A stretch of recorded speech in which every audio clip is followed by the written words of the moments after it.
शतलोक में अमर शरीर है, यहाँ के स्त्री पुरुष आपस में गांडी बडूका खेल ही यानी मिलन करते हैं।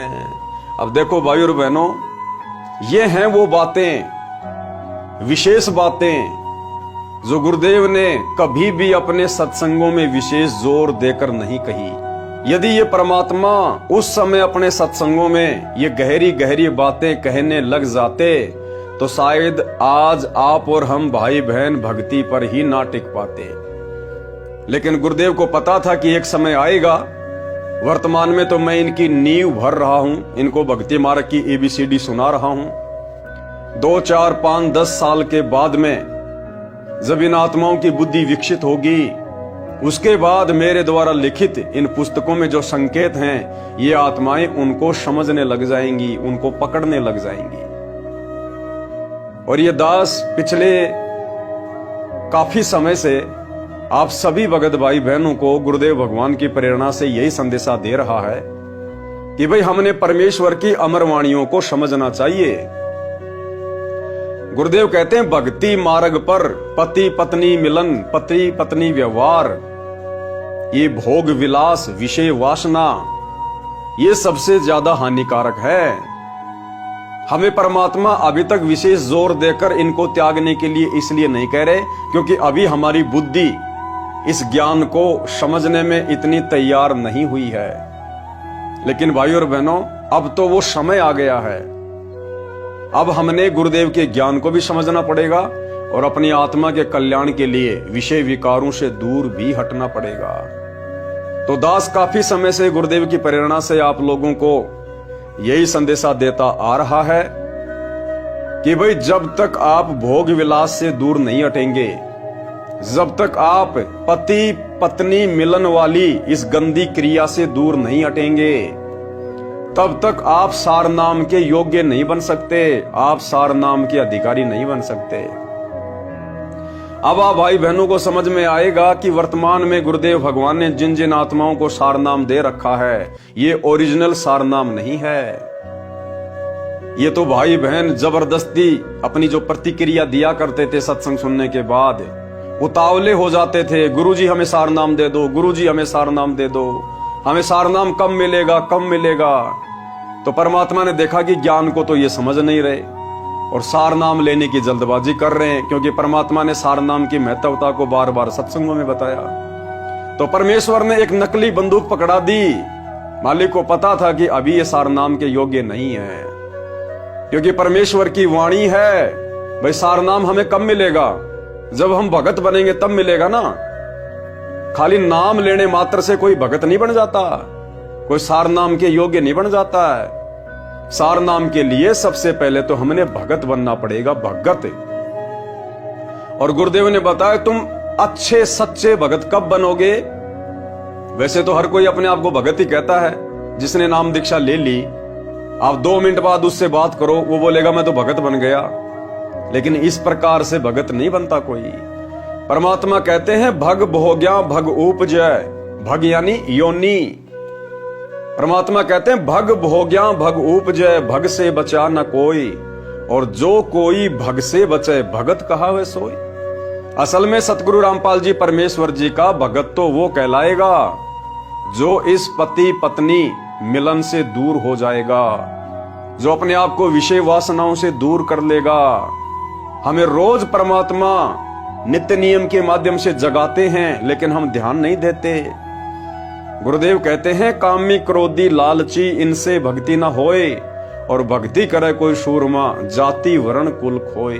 कामी कौन होता है? कामी जो विषय वासनाओं में डूबा हुआ है, जो अभी भी भोग विलासिता में डूबा हुआ है। कहते हैं कामी क्रोधी लालची इनसे भक्ति नहीं हो सकती। आप भक्ति पर लग जरूर जाओगे, आप गुरु से उपदेश जरूर ले लोगे, आप 3 समय की आरती भी करोगे, मंत्र भी करोगे, सत्संग भी सुनोगे, लेकिन ये काल विषय वासनाओं को लेकर आपके अंदर सदा खलबली मचाए रखेगा। आप सारा दिन भक्ति करके थोड़े बहुत भाव बनाओगे, और ये काल 2 मिनट की विषय वासनाओं की उथल पुथल में आपके सारे भाव बिगाड़ देगा, आपके मन को विचलित कर देगा। इसलिए गुरुदेव भगवान कहते हैं कि यदि एक सच्चा भगत बनना है तो सबसे पहले आपने इन विषय विकारों से अपने गुरुदेव से प्रार्थना करके भक्ति पर ज्यादा जोर देके दूर हटना पड़ेगा। उसके बाद हम सार नाम के योग्य बनेंगे, सार नाम के अधिकारी बनेंगे। ये सार नाम कोई आलू टमाटर नहीं है जो परमात्मा आपको यूं ही बांट देगा, ले बेटा ले बेटा। इस सार नाम को सुरक्षित रखने के लिए परमात्मा ने धर्मदास जी को जिंदा समाधि दे दी। नानक जी से, अन्य महापुरुषों से परमात्मा ने सौगंध निकलवा दी थी, प्रतिज्ञा करवा ली थी कि आपने किसी को बताना भी नहीं है ये सार नाम क्या वस्तु है। और वर्तमान में गुरुदेव भगवान के जेल जाने के बाद आप देख रहे हैं किस प्रकार से गुरुदेव के कलयुगी परिवार ने, उनके बेटा बेटी भाई बंधु रिश्तेदारों ने, इन आश्रमों में कोऑर्डिनेटरों ने आलू टमाटर की तरह सार नाम को 15-15 हजार रुपए के चक्कर में 20-20 हजार रुपए के लिए, क्योंकि वर्तमान में पाठ प्रकाश की कीमत 25 हजार रुपए कर दी गई है, तो 25-25 हजार के लिए, 15-15 हजार के लिए किस प्रकार से सार नाम को आलू टमाटर बना दिया गया है। भले कोई मर्यादा में है या नहीं है, आपको सतनाम मिले हुए 5 साल हो गए, आप सतलोक आश्रमों में रेगुलर आ रहे हैं, आप नामदान सेंटरों पे जा रहे हैं, आप सतलोक आश्रम मैनेजमेंट हरियाणा के हर पीले पर्चे को मान रहे हैं, तो आप जी सार नाम के योग्य बन गए। और आपको डेट दे दी जाएगी, फला फला डेट को सार नाम लेने के लिए धनाना आश्रम में आ जाइए। आप चाहे धनाना आश्रम में एंट्री करने से पहले सिगरेट का पूरा डब्बा पी के जाइए, फिर भी आपको सार नाम मिल जाएगा, क्योंकि वहां जो सार नाम देने वाला है वो आप जैसा 2 कोड़ी का जीव है। उसको क्या पता आप मर्यादा तोड़ के आए हैं या मर्यादा में हो। तो भाई और बहनों, ये काल प्रेरणा से धर्म को धंधा बनाकर केवल एक पाखंड चल रहा है। ओरिजिनल सार नाम के योग्य हम उस समय बनेंगे जब हम विषय वासनाओं से पूरी तरह से पाक साफ हो जाएंगे। तो गुरुदेव भगवान ने क्या कहा है यहां पर, वर्तमान में जो भगत भाई बहन इतना तत्व ज्ञान लेकर भी और विशेषकर सतनाम लेने के बाद भी जो भाई बहन पति पत्नी मिलन में हैं, जो भोग विलास में हैं, जिन्होंने शारीरिक संबंध बनाने नहीं छोड़े हैं, परमात्मा कहते हैं वो तो गांडी बडूका खेल रहे हैं, गांडी बडूका। यानी केशव जी ने गाड़ी दी है, गाड़ी।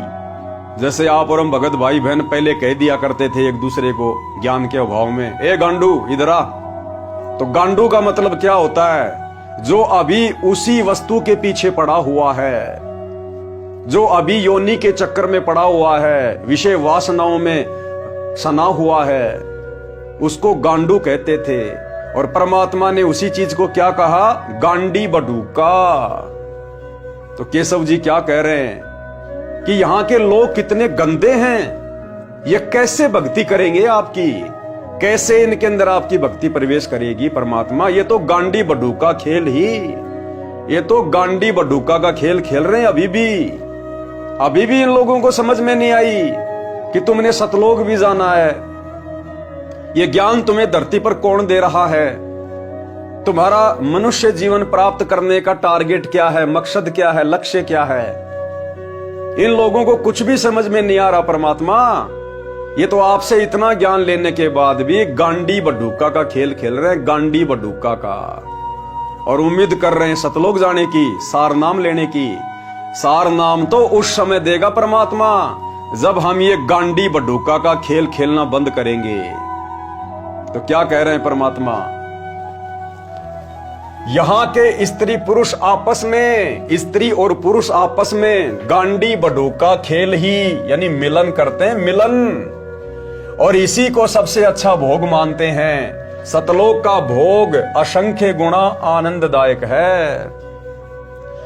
दास ने परमात्मा के मुख कमल से एक सत्संग में सुना था कि पुण्यात्माओं, यहां तुम जो सुख स्त्री पुरुष मिलन में ढूंढते हो, शारीरिक संबंध बनाने में जिस सुख को तुम सुख मानते हो ना, इससे असंख्य गुणा सुख सतलोक में है, असंख्य गुणा सुख। यानी वहां पर हम इस प्रकार से गांडी बडूका का खेल नहीं खेलते सतलोक में।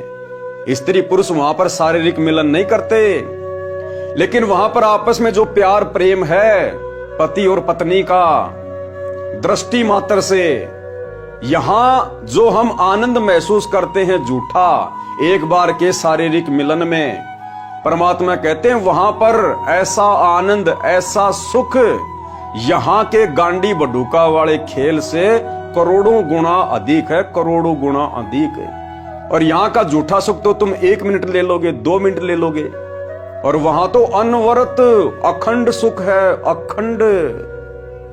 लेकिन भाई और बहनों, वहां का वो अखंड सुख मिलेगा कैसे? जब तक हम यहां के गांडी बडूका वाले खेल से दूर नहीं हटेंगे, इस गंदी विषय वासना वाली इस क्रिया से दूर नहीं हटेंगे। और अब ठीक का समय आ गया है, इसलिए परमात्मा बार बार कबीर सागर के सरलार्थ में और मुक्ति बोध पुस्तक में इस क्रिया से दूर हटने के लिए आप और हमें प्रेरित कर रहे हैं। यानी परमात्मा खुल के नहीं कहना चाहते, लेकिन इस पुस्तक में परमात्मा ने हर प्रकार से लिख दिया है और खुलकर कहने के लिए, समझाने के लिए इस पवन दास नाम के 2 कोड़ी के कुत्ते को खड़ा कर दिया है कि भाई अगर मैं डायरेक्टली कहूंगा तो ये आत्माएं नाराज हो जाएंगी कि लो भाई, अब तो गुरुजी ने स्त्री पुरुष मिलन के लिए भी मना कर दिया है। क्या बच्चों की शादियां नहीं करें? क्या बच्चों की रमेणियां नहीं करें? अरे उन बच्चों की रमेणी करो, उन बच्चों की शादी करो जिनको यहीं पर आजीवन जन्म जन्म ये गांडी बडूका का खेल खेलना है। आप सोच भी कैसे सकते हैं अगर आपको ये ज्ञान समझ में आ गया तो? क्या आप अपने बच्चों को गांडी बडूका वाले खेल में डालना चाहते हैं क्या? यहीं पे गधे कुत्ते बनता हुआ देखना चाहते हैं क्या? जब गुरुदेव ने कह दिया कि कोटि जन्म तू राजा की न्या मिटी न मन की आशा, और भिक्षुक होकर दर दर घूम लिया मिला न निर्गुण राशा, कि करोड़ों जन्म तू राजा के प्राप्त कर चुका है। अब राजा को तो हम यहां बहुत ज्यादा सुखी मानते हैं ना, हर प्रकार से वैभवशाली मानते हैं कि राजा से बढ़कर सुख तो किसी को हो ही नहीं सकते। तो करोड़ों बार आप और हम सभी आत्माएं, चाहे कोई 84 में है, चाहे कोई स्त्री पुरुष है, करोड़ों बार हम राजा और रानियां बन चुके हैं, और वो सुख जिनको हम सुख मानते हैं वो भोग चुके हैं। क्या आज हमें याद है वो सुख? नहीं याद है ना? तो फिर ये गांडी बडूका वाला खेल खेलते खेलते तुम कितने दिन सुख भोग लोगे? क्या याद रख लोगे तुम उसको? और ये सुख हमें दे क्या देगा फिर अंत में, सिवाय गधा कुत्ता बनाने के, छोड़ने के अलावा? दूसरी बात परमात्मा ने हमें और समझाई कि कोटि शीश तूने दे दिए यम राजा की फेंट, कि भाई आप लोगों ने अपने करोड़ों सिर इस काल को दे दिए। ये तुम्हें झटके से मारता है, ये तुम्हें मुर्गा बना देगा, बकरा बना देगा, भैंस बना देगा, खरगोश बना देगा, और फिर तुम्हें कसाई से कटवाएगा तुम्हारे सिर। ये इस प्रकार से तुम्हारे शीश लेता है झटके से, दर्दनाक तरीके से, तड़पा तड़पा कर, और तुमने करोड़ों सिर दे दिए इसको, करोड़ों सिर। और कहते एक शीश दे के देख ले सतगुरु अपने की भेंट। गुरुदेव कह रहे हैं काल को तो तूने करोड़ों शीश दे दिए और इसने तेरी दुर्गति दुर्गति की है, लेकिन एक शीश तू मुझे देखकर देख। और परमात्मा कहते हैं तुम्हारा सिर मैं इसकी तरह से नहीं लूंगा, मैं तुम्हारा सिर कटवाना नहीं चाहता। सिर देने का मतलब है अपने गुरुदेव के चरणों में अपना सब कुछ समर्पित कर देना, अपना तन मन धन अपने गुरुदेव को समर्पित कर देना। गुरुदेव ने हमें जो शिक्षा दी है, जो मर्यादा दी है, जो आज्ञा दी है, उसके अनुसार अपने मन को चलाना, यह है अपने गुरु को शीश देना। यानी जैसा गुरु कहे वैसा हम करें, यह होता गुरु को शीश देना। तो गुरुदेव कहते हैं तूने करोड़ों सिर दे दिए इस काल को, मिला तुझे कुछ नहीं, और अब भी तू काल को ही सिर देने जा रहा था। ये तो मैंने तेरे को पकड़ लिया, और तू आधे से ज्यादा जीवन तो जी चुका है। तेरी 15, 20, 25, 30 साल की उम्र बाकी है। अब ये 15, 25, 30 साल का जीवन तो मेरे चरणों में समर्पित कर दे। ये गांडी बडूका वाला खेल खेलना छोड़ दे। मैं तुझे सदा सदा के लिए फिर वो अमर सुख दूंगा। केवल नाम नाम है, वास्तविक वस्तु यहां नहीं है जो तुम्हें सुख दे सके। वो कैसे नहीं है भाई और बहनों? देखो हमने समझना पड़ेगा झूठा सुख कैसे है। अब ये गांडी बडूका का खेल खेलते हैं, स्त्री पुरुष शारीरिक मिलन करते हैं, जब तक वे एक दूसरे से लिपटे रहते हैं, चिपके रहते हैं, तब तक तो उनको लगता है पता नहीं हम क्या अमृतत्व प्राप्त कर रहे हैं। और जैसे ही वो शारीरिक संबंध बनाने से निफराम होते हैं, उनकी आपस में इच्छा भी नहीं करती छूने की, एक दूसरे को हाथ लगाने की। जैसे ही हमारे शरीर से रज और बीरज का स्राव होता है, उसके बाद में स्त्री और पुरुष की आपस में एक दूसरे को छूने की इच्छा भी नहीं बनती है। अब पहले तो हमें वो सुख दे रहा था, और जैसे ही हम शारीरिक क्रिया से संपन्न हुए, उसके बाद में एकदम से हम एक दूसरे को देखना भी नहीं पसंद करते, छूना भी हम नहीं पसंद करते। बस इतना ही सुख था वो। तो परमात्मा कहते झूठे सुख को सुख कहे ये मान रहा मनमोद, और शकल चबी ना काल का कुछ मुख में कुछ गोद। और उस शारीरिक मिलन ने हमें दिया क्या? झूठा सुख दे दिया, और बदले में हम कितने दोषी बन गए परमात्मा के। गुरुदेव ने ज्ञान गंगा पुस्तक में लिखा है कि अनावश्यक रूप से भोग विलास करना एक बच्चे की हत्या करने के बराबर है, एक बच्चे की हत्या करने के बराबर। कितने असंख्य जीवाणु मरते हैं जब हम एक बार शारीरिक संबंध बनाते हैं, और उसके बाद हमारा बल, हमारा तेज, हमारा नूर कितना घट जाता है, कितना कम हो जाता है। शारीरिक संबंध बनाने से हमारी उम्र भी घटती है, हमारी आयु घटती है। और शरीर छोड़ने के बाद हम ब्रह्मा जी के इतने ऋणी हो जाते हैं, उसका हम फिर कर्जा नहीं उतार पाते। फिर कई युगों तक हम लोग नरक भोगते हैं, वो गांडी बडूका खेल खेलने के कारण। नरक से निकलने के बाद फिर गधे कुत्ते सूअर का जन्म भोगते हैं। फिर वो परमात्मा कुत्ता बनाएगा, कुत्ता, कि तेरे को मनुष्य जन्म दिया था ना भक्ति करने के लिए, लेकिन तू तो ये गांडी बडूका का खेल ही खेलने में व्यस्त रहा। ले भाई, अब कुत्ता बने, अब तेरे को भक्ति नहीं करनी है। अब कुत्ते के जीवन में तेरे को भक्ति नहीं करनी, तेरे को सत्संग नहीं सुनने, तेरे को मंत्र जाप नहीं करने, तेरे को कुछ नहीं करना, बस गांडी बडूका का खेल खेल और कुछ नहीं करना अब तेरे को। तो वो 2 मिनट का सुख और दुख पहाड़ के जैसा। गुरुदेव कहते हैं रिंचक सा सुख और दुख सुमेर समाना, कि वो 2 मिनट का सेज का सुख और तूने पहाड़ जैसी आफत मोल ले ली, पहाड़ जैसी आफत। तो भाई और बहनों, कहने का मतलब है परमात्मा हमें यह समझाना चाहते हैं कि पुण्यात्माओं, तुम्हारे को ये गंदी क्रियाएं करते करते असंख्य युग बीत गए, असंख्य करोड़ पदम युग। जब से हम सतलोक से अपने पिता से बिछुड़ कर आए हैं, और हम जिस भी लोक में गए हैं, काल ने हमें इन्हीं क्रियाओं से बांध के रखा है। क्योंकि काल को पता है कि जिस कुक्रम के चलते मुझे सतलोक से निकाला गया, अरे दुर्गा के साथ में जबरन बलात्कार करने का तो प्रयास किया था सतलोक में, तो काल को पता है कि परमात्मा इस गांडी बडूका वाली क्रिया से बहुत नाराज होते हैं। तो काल तो हमें सबसे ज्यादा वही कर्म करवाएगा ना जबरदस्ती, जिससे कि हम परमात्मा के दोषी बने और काल के ऋणी बने, कर्जदार बने। तो आज गुरुदेव भगवान हमें हर प्रकार से समझा रहे हैं कि भैया, अगर तुम मेरी शिक्षाओं में चलोगे, मेरी आज्ञा में चलोगे, विषय वासनाओं से दूर हटके भक्ति करोगे, तो ये भक्ति भी तुम्हारे अंदर धीरे धीरे प्रवेश होगी। अन्यथा तुमने तो उस मटके में छेद कर लिया। जैसे किसी मटके में नीचे छेद हो रखा है और ऊपर से हम पानी डाल रहे हैं कि मैं अपने परिवार के लिए और मेरे लिए इस मटके में पानी भर रहा हूं, गर्मी में पानी पीऊंगा, ठंडा पानी रहेगा, और नीचे उसमें छेद भी कर रखा है। वो पानी ज्यादा देर नहीं रुकेगा, 10-15 मिनट में खाली हो जाएगा, चाहे कितना ही भरते रहो। तो इसी प्रकार हम भक्ति भी कर रहे हैं कि मैं सतलोक जाऊंगा, वहां के सारे सुख प्राप्त करूंगा, और यहां भी मैं सुखी रहूंगा। और फिर आप जी ये गांडी बडूका वाली ये क्रिया भी कर रहे हैं।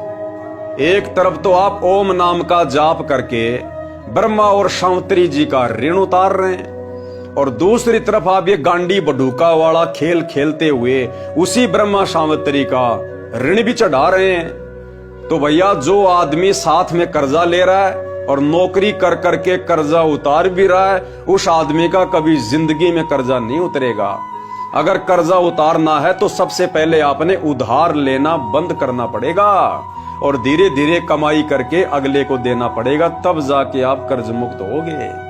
तो भाई और बहनों, परमात्मा हमें हर प्रकार से भक्ति मार्ग पर सफलता प्राप्त करवाने के लिए समझाना चाहते हैं कि यदि आप मेरी आज्ञा में चलोगे, मेरी मर्जी में चलोगे और विषय वासनाओं से हटकर जब आप इस भक्ति पर लगोगे दृढ़ होकर, तब आपकी सुरती सतलोक की तरफ लगेगी। अन्यथा खाली सत्संग तुम सुनते रहो, शब्द सुनते रहो हैं, और सुरती तुम्हारी कभी 7 जन्म में भी लगनी नहीं है परमात्मा में। तो केशव जी यहां पर यही बात कह रहे हैं कि परमात्मा सतलोक में तो अमर शरीर है, अविनाशी शरीर है, और यहाँ के स्त्री पुरुष ये तो गांडी बडू का खेल ही आपस में मिलन करते हैं, मिलन। ये बात क्यों लिखी गई? क्योंकि ये परमात्मा को अच्छी नहीं लगती, परमात्मा को स्वीकार्य नहीं है। अरे केशव रूप में कौन था? खुद कबीर परमात्मा ही है ना, सतगुरु रामपाल जी भगवान, खुद केशव कबीर भगवान ही है ना। तो भगवान ही तो कह रहे हैं, केशव कह रहे हैं, समझिए कबीर परमात्मा कह रहे हैं। तो परमात्मा तो इस क्रिया से बहुत नाराज है, इस क्रिया को तो परमात्मा गलत बता रहे हैं। तो हमारे भगवान जिस क्रिया के करने से खुश नहीं है, उस क्रिया को खुशी खुशी करके आप और हम कैसे अपने भगवान को खुश कर सकते हैं? 7 जन्म में नहीं कर सकते। तो भाई और बहनों, समझदार को तो संकेत ही काफी है कि आपने यदि इसी जन्म में सतलोक प्राप्त करना है, पूर्ण मोक्ष प्राप्त करना है और सतलोक के योग्य बनना है, सारनाम के योग्य बनना है, तो आपने किन किन क्रियाओं से अपने आप को दूर करना पड़ेगा। यहाँ के स्त्री पुरुष आपस में गांडी बडूका खेल ही यानी मिलन करते हैं, सेक्स करते हैं, और इसी को सबसे अच्छा भोग मानते हैं। सतलोक का भोग असंख्य गुणा आनंददायक है। सब मानव यानी स्त्री पुरुष के शरीर में नरक भरा है, नसों में रुधिर भरा यानी खून भरा हुआ है, थूक भरा है, विष्टा यानी टट्टी भरा हुआ है। ये दिन रात इसी नरक में भरे शरीर में मस्त रहते हैं।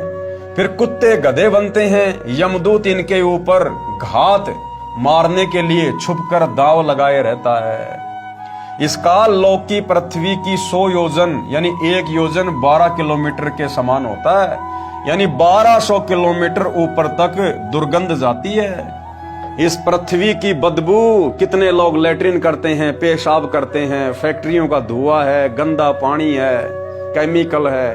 परमात्मा कहते हैं 1200 किलोमीटर तक तो इस पृथ्वी से ऊपर इसकी बदबू जाती है, बदबू।